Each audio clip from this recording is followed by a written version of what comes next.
Director and ஆக்டரான Cheran அவர்களுடைய பொண்ணான நிவேதா பிரியதர்ஷினிக்கும் சுரேஷ் ஆதித்யாவுக்கும் தான் சமீபத்தில் கல்யாணம் நடந்து முடிஞ்சிருந்தது. அந்த கல்யாணத்தில் எடுக்கப்பட்ட ஃபோட்டோஸ் அண்ட் வீடியோஸ் எல்லாமே சோசியல் மீடியாவில் தான் வந்து பயங்கர வைரலாக வந்து ஷேர் ஆகிட்டு இருக்குது. ஸோ டைரக்டர் அண்ட் ஆக்டரான சேரன் அவர்கள் அப்படின்னு சொல்கிறத விட இவரை சேரப்பா அப்படின்னு சொல்கிறதுல தான் நிறைய பேருக்கு வந்து பிரியமாக இருக்கும். அதுக்கான காரணம் பிக் பாஸ் சீசன் 3 இவர் வீட்டுக்குள்ளார போய் கலந்துக்கிட்ட போது அவர் நிறைய பேர்த்துக்கு வந்து ஆக்டர் அண்ட் டைரக்டருங்கிறத தாண்டி ஒரு அப்பாவை தான் வந்து எல்லாராலையும் வந்து பார்க்கப்பட்ட மாதிரி வந்து அமைஞ்சிருந்தது. அந்த ஒரு காரணம் தான் அவரை சேரப்பாவா எல்லாரும் வந்து அழைக்கிறதுக்காக ஆரம்பிச்சாங்க. ஸோ சேரப்பாவோட பொண்ணான நிவேதா பிரியதர்ஷினி அண்டு சுரேஷ் ஆதித்யா அவர்களுக்கு தான் வந்து சமீபத்தில் கல்யாணம் நடந்து முடிஞ்சிருந்தது. ஸோ இந்த கல்யாணத்தில் நிறையா செலிபிரிட்டிஸ் வந்து போய் கலந்துருந்துருக்கிறாங்க.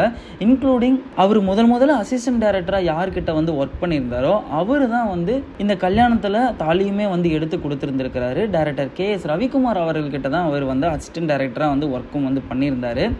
பொதுவாகவே சேரன் சார் அவர்களோட படமானது வந்து பார்க்கும்போது அவருடைய டைரக்ஷனில் வந்த படமானதை வந்து பார்க்கும்போது எமோஷ்னல் டச் அப்படிங்கிறத வந்து மிக துல்லியமாக வந்து கொடுத்துருப்பார். அதுலேயும் ஃபேமிலியினுடைய எமோஷ்னலை கன்வே பண்ணுறதுல அவர் மிகப்பெரிய ஜாம்பவானே வந்து சொல்லலாம்.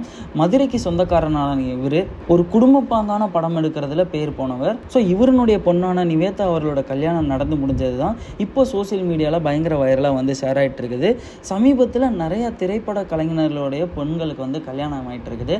அதுலேயும் குறிப்பாக சொல்லணும்னா டைரக்டர் சங்கர் அவர்களுடைய பொண்ணாகட்டும், விவேக் சாரனுடைய பொண்ணாகட்டும், இவங்க மட்டும் இல்லாமல் இன்னும் நிறைய செலிபிரிட்டிஸுங்களோட பெண்களுக்கு வந்து கல்யாணம் ஆகிட்டு தான் வந்து இருக்குது. ஸோ சினிமா வட்டாரத்தையும் தாண்டி திரு சீமான் அவர்களுமே இந்த கல்யாணத்தில் போய் வந்து கலந்துருந்துருக்கிறாரு. ஸோ சேரன் அவர்களுடைய பொண்ணுனுடைய கல்யாணம் மிக பிரம்மாண்டமாக தான் வந்து நடந்து முடிஞ்சிருக்குது.